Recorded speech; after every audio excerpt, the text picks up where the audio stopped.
కావాలి అని అబద్ధం చెప్తారు. కానీ వాళ్ళు హెన్నా పెట్టుకుంటారు, హెయిర్ డై అనేది వేస్తారు.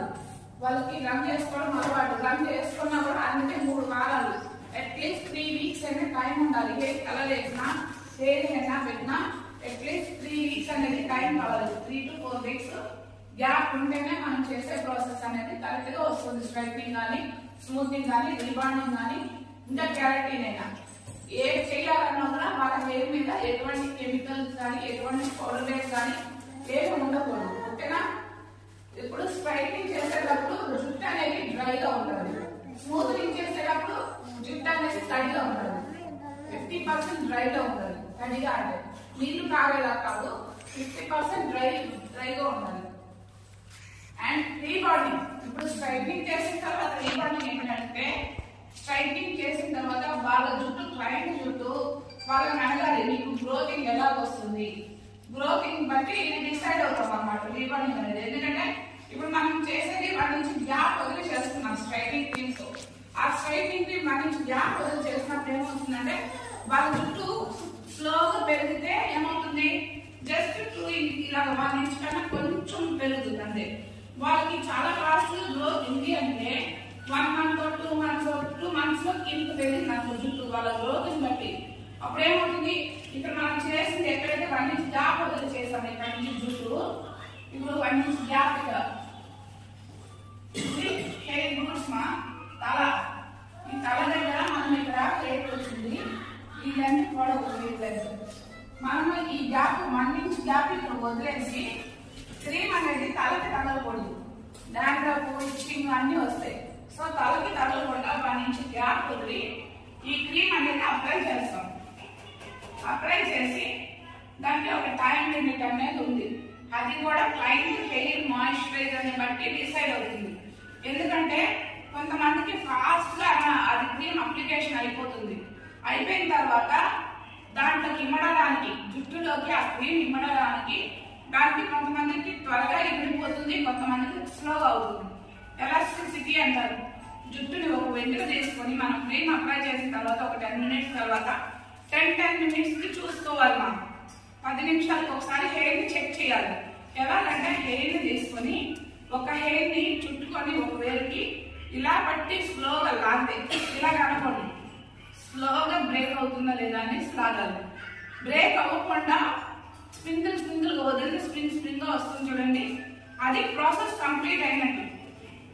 జుట్టు అనేది స్ప్రింగిల్ గా వస్తుంది అంటే ఎలాస్టిసిటీ అంటారు దాన్ని. అది ఎప్పుడైతే వస్తుందో, ఆ ప్రాసెస్ వస్తుందో అప్పుడు స్ట్రైట్నింగ్ క్రీమ్ అనేది వాళ్ళ జుట్టుకి కంప్లీట్ అయ్యింది. అది 10 నిమిషాలకి అవ్వచ్చు, ఒక్కొక్కరికి అరగంట పడుతుంది. అది టైం అనేది వాళ్ళ జుట్టులో ఉన్న మాలిక్యూల్స్ బట్టి మనం డిసైడ్ చేయగలుగుతాం. అది కూడా 10 నిమిషాలకు ఒకసారి మనం చెక్ చేస్తూ ఉండాలి, అవుతుందా లేదా చెక్ చేసి చేయాలి. స్ట్రైట్నింగ్ చేస్తామంటే క్రీమ్ అప్లై చేస్తాం, ఒక అరగంట తర్వాత చేసి తలస్నానం చేయించాం, మళ్ళీ వచ్చాము అలా పెట్టేసి మళ్ళీ స్ట్రైట్నింగ్ క్రీమ్ తో ఐరన్ మిషన్ చేస్తామంటే కుదరదు. ఖచ్చితంగా చెకింగ్ అనేది ఖచ్చితంగా చేయాలి. 10 minutes ఒకసారి హెయిర్ ని పట్టుకొని ఊరికి ఇలా జస్ట్ లాగితే, ఒక హెయిర్ ని ఇలా పట్టుకొని ఇలా లాగం చూడండి, ఇక్కడ ఇలా లాగని నాకు బ్రేక్ అయిపోయింది. నా దాంట్లో పోషకాలు లేవు, క్రీమ్స్ కెమికల్స్ అన్ని పడి అంటే జుట్టు ఇలా దాని జస్ట్ ఇరిగిపోతుంది. అంత గట్టిగా కూడా లాగకూడదు. ఊరికి ఇలా జస్ట్ పట్టుకొని ఇలా లాగమంటే అది మళ్ళీ వదలగానే స్ప్రింగిల్ గా వస్తుంది. హెయిర్ అనేది ఇలా పట్టుకొని ఇలా లాగినప్పుడు ఇక్కడ ఇలా స్ప్రింగ్ గా వస్తుంది. అప్పుడు ప్రాసెస్ కంప్లీట్ అయినట్టు. అదే కనుక జుట్టు ఇక్కడ బ్రేక్ అయిపోయింది అనుకో, బ్రేక్ అయిపోతే ఆ జుట్టు ఇంకా ప్రాసెస్ అవ్వలేదు, ఇంకా కొంచెం సేపు ఉండాలి అని అర్థం. అది టెస్ట్ చేసిన తర్వాత చేయాలి. అది కూడా 6 hours పడుతుంది మాక్సిమం. మనం ప్రాసెస్ చేసేదానికి, స్ట్రైట్నింగ్ చేసేదానికి 6 hours టైం కావాలి. మీకు ఇచ్చిన సిలబస్ వచ్చి 1 month సిలబస్, 1 month లో ట్రైనింగ్ ఇచ్చేయాలి. కానీ స్ట్రైట్నింగ్ చేస్తాము, స్ట్రైట్నింగ్ చేసిన తర్వాత రిబాండింగ్ చేయాలి. కానీ మీకు ఇచ్చిన సిలబస్ లో రిబాండింగ్ కూడా నేర్పించమని ఉంది. కానీ చేయడానికి అవుతుందా రిబాండింగ్? స్మూత్నింగ్ అవ్వదు, స్మూత్నింగ్ కూడా అవ్వదు, కెరటిన్ కూడా అవ్వదు. కెరటిన్ అనేది ఎటువంటి వాళ్ళైనా చేయొచ్చు, ఎటువంటి వాళ్ళైనా చేసుకోవచ్చు. ఎందుకంటే కెరటిన్ ట్రీట్మెంట్ కెరటిన్ అనేది జుట్టులో ఇప్పుడు నాకు మాలిక్యూల్స్ లేవు. అప్పుడు ఏం చేస్తానంటే నేను ఎంత పోషకాలు జుట్టు నుంచి బయట నుంచి వచ్చి దుమ్ము ధూళి అంతా పడి నా జుట్టు ఇలా బ్రేక్ అయిపోతుంది. సో కెరటిన్ అనేది అప్లై చేస్తే మనకి జ్వరం వచ్చినప్పుడు జ్వరం టాబ్లెట్ వేస్తాము, దాంతోపాటు యాంటీబయాటిక్ కూడా వేస్తాం. ఇప్పుడు స్ట్రైటింగ్ చేసుకుంటాము, స్ట్రైటింగ్ తో పాటు కెరటిన్ కూడా చేయించుకోవాలి. 6 months తర్వాత కెరటిన్ కూడా చేయించుకోవాలి. ఇది 6 months 1 year పీరియడ్. కానీ మీకు 1 month లో చేయాలంటే కుదరని పని, అది కుదరదు. 1 month లో 15 days తర్వాత వచ్చిన సిలబస్ ఇది. 15 days తర్వాత చేసేటప్పుడు మీకు 1 month పీరియడ్ ఎలా నేను అన్ని చూపించగలుగుతాము. సార్ చెప్పేది ఏంటంటే మీరు చెప్పినప్పుడు స్ట్రైట్నింగ్ గురించి తెలుసు, మీకు అన్ని నోట్స్ వస్తాయి. స్ట్రైట్నింగ్ గురించి, రిబాండింగ్ గురించి, కెరటిన్ గురించి అన్నిటికీ నోట్స్ వస్తుంది. ఈ నోట్స్ వచ్చేటప్పుడు ఏంటంటే మీరు అర్థం చేసుకోవాలి. ఓకే, స్ట్రైట్నింగ్ చేసిన తర్వాత రీబాండింగ్ అనేది వాళ్ళ క్లయింట్ హెయిర్ లుక్ ని బట్టి, హెయిర్ టెక్స్చర్ ని బట్టి మనము డిసైడ్ అవ్వాలి. అదే మీకు ఎగ్జామ్ అడిగినప్పుడు అలాగే చెప్పాలి. స్ట్రైట్నింగ్ చేస్తాం, సేమ్ ప్రాసెస్ అంతా కూడా స్ట్రైట్నింగ్. ఎందుకంటే ఇప్పుడు స్ట్రైట్నింగ్ లో ఏమొస్తుంది, క్రీమో న్యూట్రలైజర్ అని చెప్తాం. క్రీమో న్యూట్రలైజర్ అంతేనా. స్ట్రైట్నింగ్, రీబాండింగ్ కానీ, స్ట్రైట్నింగ్ కానీ, స్మూత్నింగ్ కానీ, ఈ మూడింటికి క్రీమో న్యూట్రలైజర్ వస్తుంది. మూడింటికి క్రీమో న్యూట్రలైజర్ ఒకే ప్రోడక్ట్ మా వచ్చేది, ఒకే ప్రోడక్ట్. చూడండి, ఒకటి క్రీము, ఒకటి న్యూట్రలైజర్ ఉంటుంది. వీటి మీద పేర్లు ఉంటాయి, నేను అందరికి ఫార్వర్డ్ చేస్తాను, ఒకసారి చూడండి. న్యూట్రలైజర్ అంటారు, డెవలపర్ అంటారు. ఇది నేను కలిపేసి ఇస్తున్నాను. ఇందులో క్రీమ్ ఉంది, న్యూట్రలైజర్ ఉంది. అందరూ నాకు సపరేట్ గా చూపించండి. అండ్ ఇంకోటి వచ్చేసి క్రీమ్ న్యూట్రలైజర్, ఎందుకంటే న్యూట్రలైజర్ స్కిన్ కి తగిలిన ప్రాబ్లం రాదు, డాండ్రఫ్ ఏమవ్వదు. కానీ క్రీమ్ అనేది అప్లై చేసేటప్పుడు 1 inch గ్యాప్ వదిలి చేయమంటున్నాం. ఎందుకంటే దీని ఫుల్లీ కెమికల్. ఈ ఫుల్ కెమికల్ వల్ల మన జుట్టు మనకి స్టైలింగ్ కావాలి, చేసుకున్నాం. అలాగనేసి స్టైలింగ్ చేస్తున్నాం కదా అనేసి ఎట్లాగంటే అట్లాగా చేయకూడదు. దీనికంటూ రూల్స్ అండ్ రెగ్యులేషన్స్ ఉన్నాయి, టైం మెయింటైనింగ్ ఉంది. తర్వాత ఇది ఎలా చేయాలి, ఎంతసేపు ఉంటుంది, టైం కూడా 6 hours టైం పడుతుంది. టెస్టింగ్ ఎలా చేస్తారు, ఇప్పుడు వ్యాక్స్ కి మీరు టెస్ట్ ఎలా చేస్తున్నారు, ఫింగర్ టెస్ట్. కలర్ కి, హెయిర్ కలర్ కి చెప్తా, ప్యాచ్ టెస్ట్ అంటారు. ఇయర్ దగ్గర ప్యాచ్ టెస్ట్. ఒకవేళ మనకి క్రీమ్స్ పడలేదంటే చేసేటప్పుడు మసాజెస్ కానీ ఏమైనా చేసేటప్పుడు వాళ్ళకి క్రీమ్స్ పడలేదంటే ఎక్కడ చేయాలి, ప్యాచ్. అది కూడా ఇక్కడ కొంచెం అప్లై చేస్తే వాళ్ళకి ఆ క్రీమ్ పడుతుందా లేదా అని తెలిసిపోతుంది. ఎందుకంటే ఇక్కడ ఉండే స్కిన్ సెన్సిటివ్ గా ఉంటుంది, మనకి ఇక్కడ ఉండేది హార్డ్గా ఉంటుంది. ఇటువైపు ఉండే స్కిన్ చాలా సెన్సిటివ్ ఉంటుంది. సో మనకి స్కిన్ టెస్ట్ అనేది ఇక్కడ చేయొచ్చు, ప్యాచ్ టెస్ట్. దాన్ని ప్యాచ్ టెస్ట్ అంటారు. గోల్డ్ ఫేషియల్ చేసుకుంటున్నాను, బ్లీచ్ అలాంటివి కూడా వాళ్ళకి పడుతుందా లేదా అనేటప్పుడు మనము టెస్ట్ అనేది ఇక్కడ చేయాలి. మీరు చూడండి, ఇక్కడ కంటెంట్ ఉంది, స్కిన్ అనేది పలుచగా ఉంటుంది. ఇక్కడ ఎముక ఉంటుంది, ఇటువైపు చేయకూడదు, ఎముక ఇక్కడ ఉంటుంది. మీరు ఫౌండేషన్స్ కానీ మేకప్ ఐటమ్స్ కానీ ఏమైనా తీసుకోవాలనుకున్నా కూడా ఇక్కడ టెస్ట్ చేశారంటే ఈ స్కిన్ మన ఫేస్ కి మ్యాచ్ అవుతుంది. మీరు చూసుకోండి, ఇక్కడ స్కిన్ మన ఫేస్ మ్యాచింగ్ కలర్ ఉంటుంది. సో ఎప్పుడైనా మీరు ఏదైనా ఫౌండేషన్స్ తీసుకోవాలి, ఒకవేళ క్లయింట్ తెలీదు అనుకుంటే, మీరు టెస్ట్ చేయాలనుకుంటే వాళ్ళకి ఇక్కడ అప్లై చేసి చూడాలి. స్కిన్ ఇక్కడ టెస్ట్ చేస్తేనే ఫేస్ కి కరెక్ట్ గా సూట్ అవుతుంది. ఇప్పుడు ఒక ఫౌండేషన్ తీసుకున్నారు, కానీ అక్కడ క్లయింట్ మీకు తెలియదు, ఆమె ఎలా ఉంటుందో నాకు తెలియదు, కానీ ఆమె మేకప్ వేయాలి. అప్పుడు నేనేం చేస్తానంటే 2 types ఆఫ్ ఫౌండేషన్స్ తీసుకుంటాం, అవి మిక్స్ చేసుకుంటాం. మిక్సింగ్ చేసుకొని మాయిశ్చరైజర్ కానీ, క్రీమ్ కానీ, ఇంకేదైనా ఉంటుంది, మిక్సింగ్ లిక్విడ్ కూడా ఉంటుంది. అవి మిక్స్ చేసేటప్పుడు 2 మిక్స్ చేయడానికి ఒక లిక్విడ్ అనేది కావాలి, లేదా మాయిశ్చరైజర్ అయినా కావాలి, లేదా మన దగ్గర ఫెయిర్ అండ్ లవ్లీ కానీ, పాండ్స్ కానీ, ఇలా ఏదైనా ఉన్నా కూడా కొంచెం మిక్స్ చేయొచ్చు. మిక్సింగ్ చేసుకొని అప్లై చేయొచ్చు. అలాగే ఈ స్ట్రైట్నింగ్ క్రీమ్స్ చెప్పాను కదా, స్ట్రైట్నింగ్ కానీ, రిబాండింగ్ కానీ, స్మూత్నింగ్ కానీ ఈ 2 products యూజ్ చేస్తారు. క్రీము న్యూట్రలైజర్ మాత్రమే యూజ్ చేస్తారు. ఇంకెటువంటి ప్రోడక్ట్స్ కాదు, వేరేగా కాదు. ఒక ఆవిడ ఎవ్రీ మంత్ గట్టిగా మాట్లాడు. గోల్డ్ ఫేషియల్ చేయించుకుంటాను. ఆవిడకి వచ్చేసి ఎప్పుడు ఫేషియల్కి వచ్చినా హైబ్రోస్ చేసినా ప్లస్ ఫేషియల్ చేసినా తుమ్ముతూనే ఉంటుంది ఆవిడ. డస్ట్ ఎలర్జీ, తుమ్మి లాస్ట్ వామిటింగ్ చేసేస్తుంది. డస్ట్ ఎలర్జీ అలాంటి వాళ్ళకి ఏంటంటే ఫస్ట్ మీరు ప్రికాషన్స్ తీసుకోవాలి. ఫస్ట్ ఇప్పుడు చెప్పింది చూడండి, ఐబ్రోస్ చేసినా, ఫేషియల్స్ చేసినా, బ్లీచ్ చేసినా, ఏం చేసినా ఆమె తుమ్ముతుంది. బ్లీచ్ చేసేటప్పుడు తప్పదు, ఇంకా ఫేస్కి అప్లై చేయాల్సింది. కానీ ఐబ్రోస్ చేసేటప్పుడు జాగ్రత్తలు తీసుకోవచ్చు. మాస్క్ పెట్టుకోమనండి.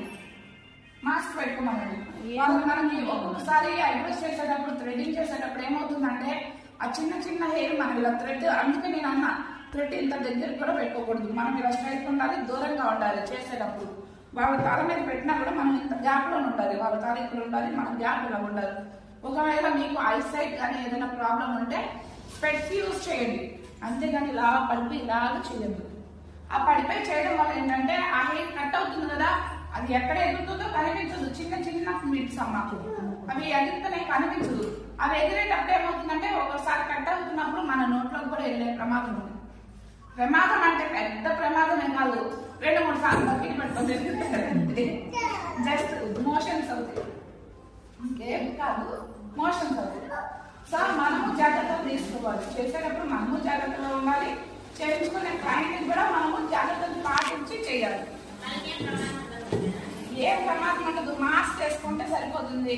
ఒకవేళ బ్లీచ్, అదే చెప్తున్నా, దానికి బ్లీచ్ చేసుకోవాలి. కానీ డస్ట్ ఎలర్జీ ఉంది, ఐబ్రోస్ చేసుకున్నా, ఫేషియల్ చేసుకున్నా, ఇంకా ఫేషియల్ చేసేటప్పుడు మాస్క్ వేస్తే ఫేషియల్ ఎలా చేయగలుగుతాము? బ్లీచ్ చేసేటప్పుడు మాస్క్ చేయలేము.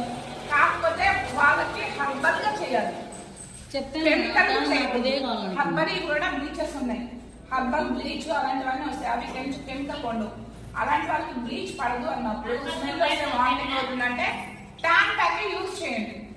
ట్యాన్ ప్యాక్ ఎలాంటి ఇరిటేషన్ కాదు, నువ్వు ట్యాన్ ప్యాక్ యూజ్ చేయాలంటే అమ్మాయికి ట్యాన్ ప్యాక్ యూజ్ చేసంటే ఏం అవ్వదు, ప్రాబ్లం రాదు.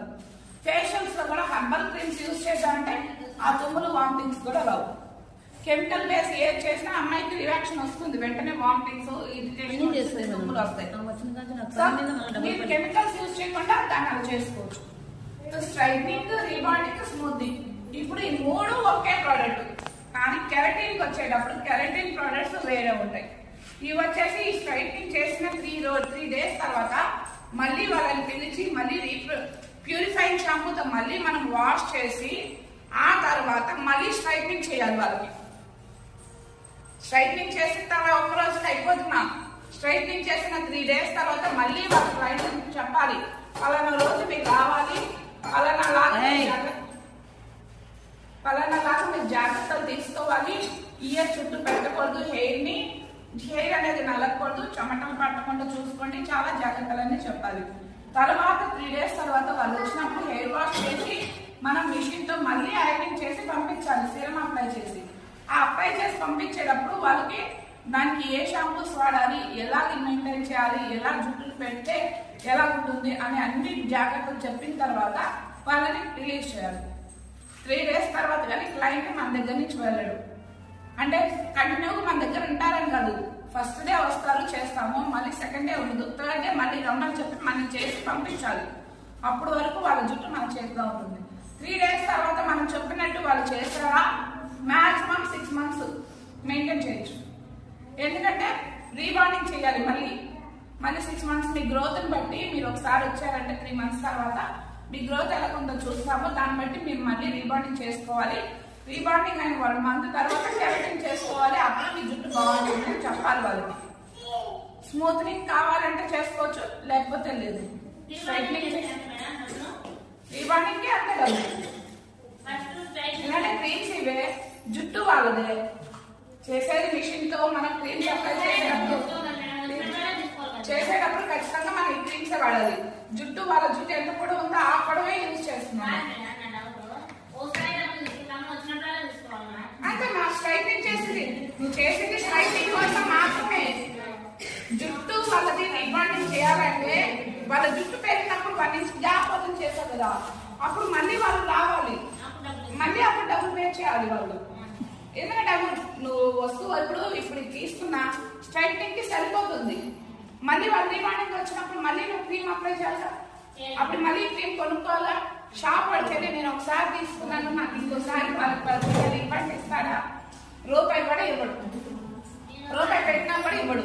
మొత్తం దీని ప్రోడక్ట్ కాస్ట్ ఎంత ఉందో ఆ కాస్ట్ పోనీ ఒకసారి చేసావు, తర్వాత కరెంట్ అడిగి చెప్తావా? నేను ఒకసారి చేశాను, ఇప్పుడు కరెంట్ ఫ్రీగా ఇవ్వు, మళ్ళీ చేయాలంటే ఇస్తాడా కరెంట్? ఇవ్వడు. సరే పోనీ తర్వాత మళ్ళీ ఆమె వచ్చి ఫస్ట్ చేసావు, మిషన్తో చేస్తూ ఉంటావు, నీ శ్రమ నీ కష్టం అంతా ఉంటుంది కదా. 6 గంటలు నిల్చోవాలి. నీకు 2 గంటలు నిల్చొని చేసేటప్పటికే అమ్మాయి నిల్చోలేకపోయింది, కాలు నొప్పులు వచ్చినాయి. మరి కంటిన్యూస్గా 6 అవర్స్ ఉంచోవాలి మనం చేసేటప్పుడు. ఇప్పుడు మన శ్రమ, నువ్వు ప్రోడక్ట్ కొన్నప్పుడు ప్రోడక్ట్ కాస్ట్ పడుతుంది. ఒక క్లయింట్ కి రాసుకున్నారు ఇది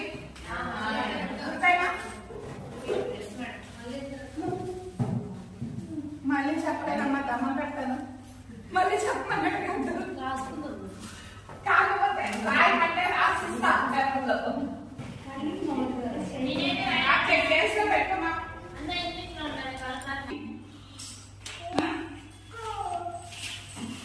ప్రోడక్ట్ అంటే వస్తువు, ఇది 2000 పడుతుంది అవునా? క్లయింట్ ఫస్ట్ రోజు స్ట్రైట్నింగ్ చేయాలి. స్ట్రైట్నింగ్ కి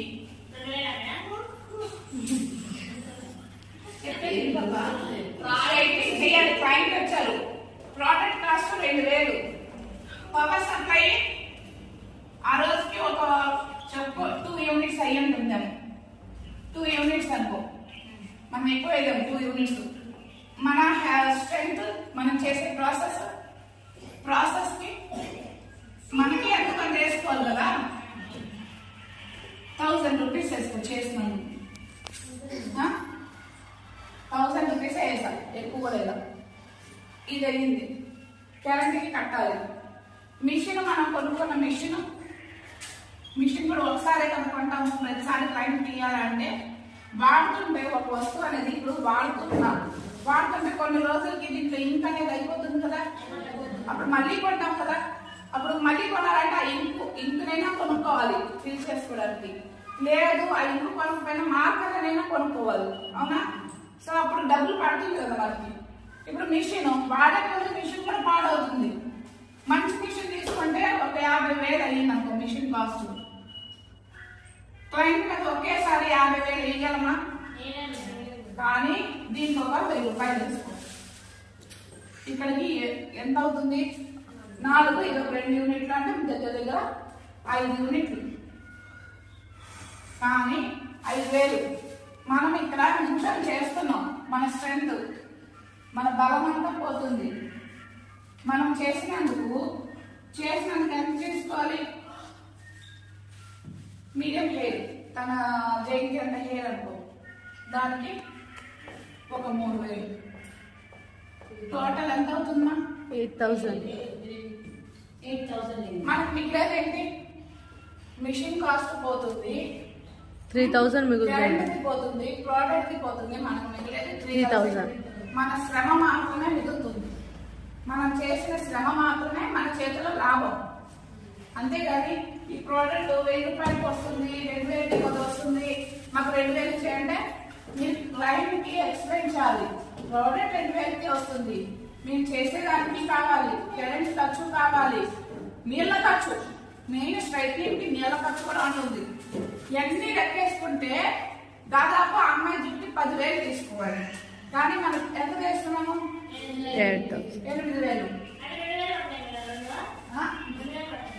ఇది జస్ట్ ఇప్పుడు 1000 రూపాయలు పడుతుంది. ఇస్తాను చూడండి. స్ట్రైట్నింగ్ చేయడానికి మనం ఇవాళ డెమో ఎవరిని చేస్తున్నామంటే జయంతి, మస్తాని. జయంతికి కొంతమంది తీసుకోండి, 10 మంది అట్లా ఉండండి.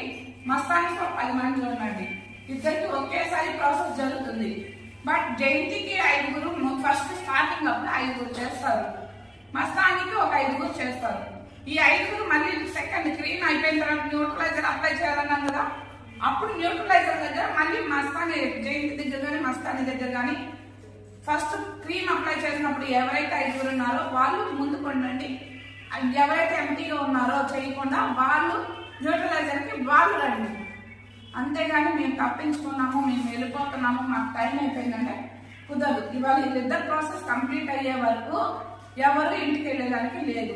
నన్ను డిస్టర్బ్ చేయొద్దు ప్లీజ్. నన్ను రైట్ చేసుకొని పర్మనెంట్ స్ట్రైటింగ్ చేస్తామమ్మా. ఈ పాప పేరు జయంతి. దీనికి మనము డెమో చేసి చూపిస్తున్నాను నేను.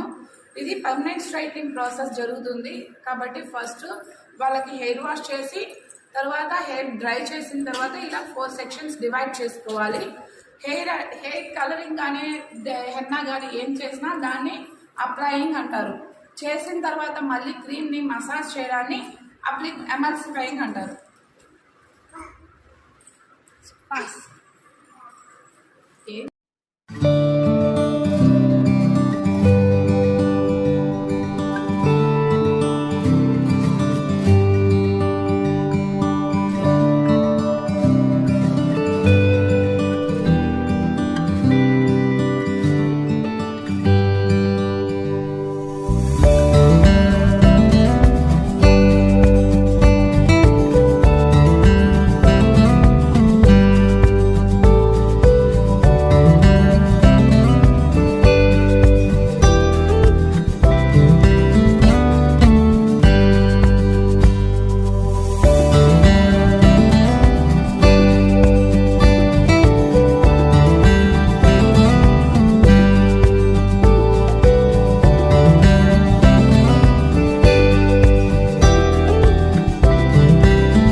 తర్వాత వాళ్ళు ఉన్నారు నమ్మాలి.